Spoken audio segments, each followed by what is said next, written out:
ang nag-deliver papunta sa bahay nila Pangulong Bongbong Marcos at Speaker Martin Romualdez mag-insert o magpasok ng 100 billion worth of projects sa BICAM. Sana po ay hindi nila ako mapatay bago ko mailabas ang lahat. Ginawa ko lang ang utos sa akin, pero ngayon, handa na akong harapin ang lahat. Ginagamit ng administrasyon ang buong resources ng bansa para tumahimik ako. That he will shoot me if I will talk.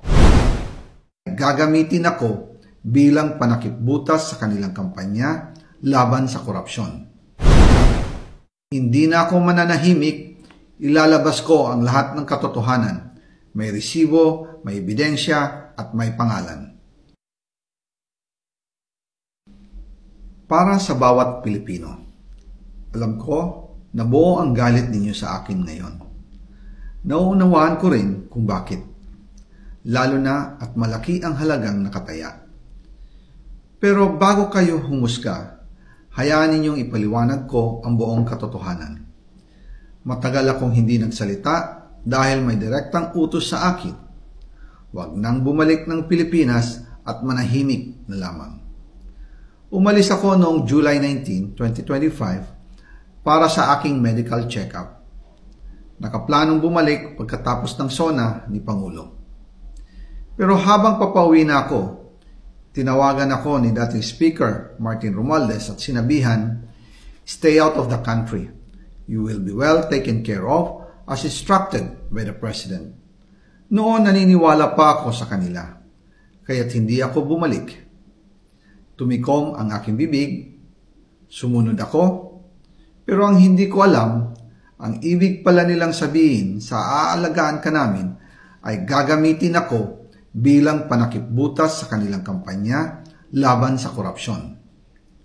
Ginawa nila akong poster boy ng kanilang sariling kasinungalingan.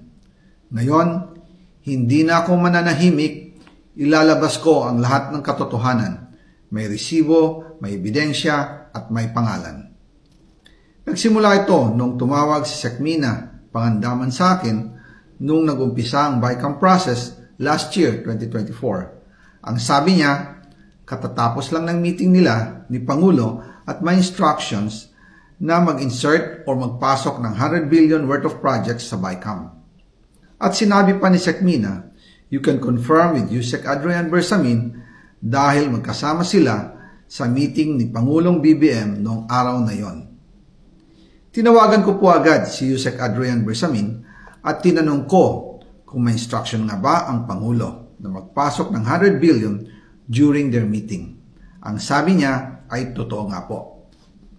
Right after our conversation, tinawagan ko po si dating Speaker Martin Romualdez at nireport ko ang instructions ng Presidente to insert the 100 billion projects.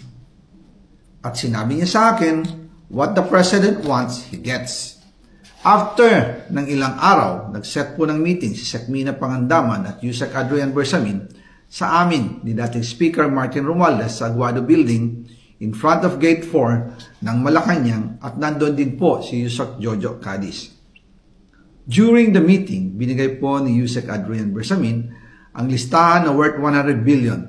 Tinanong ko po si Yusek Adrian kung saan galing ang listahan. Ang sagot niya, galing kay PBBM mismo at binigay niya ito mula sa brown leather bag.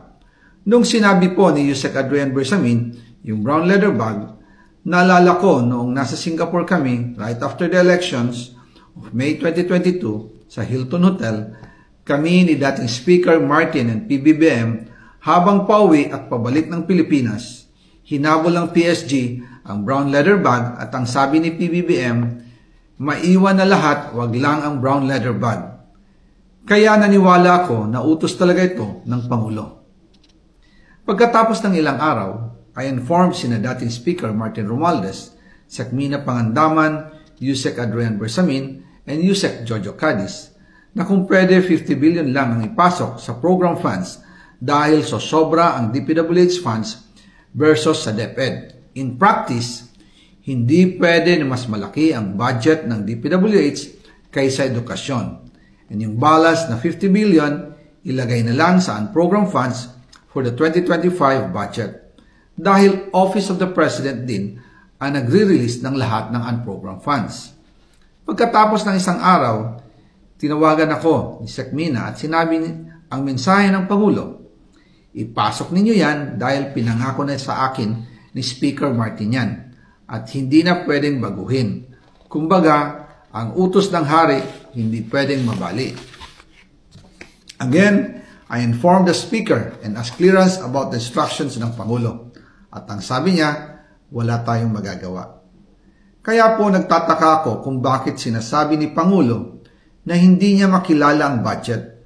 Samantalang lahat na binawas at dinagdag sa mga ahensya ng gobyerno ay humihingi ng approval sa kanya si Sec Mina Pangandaman.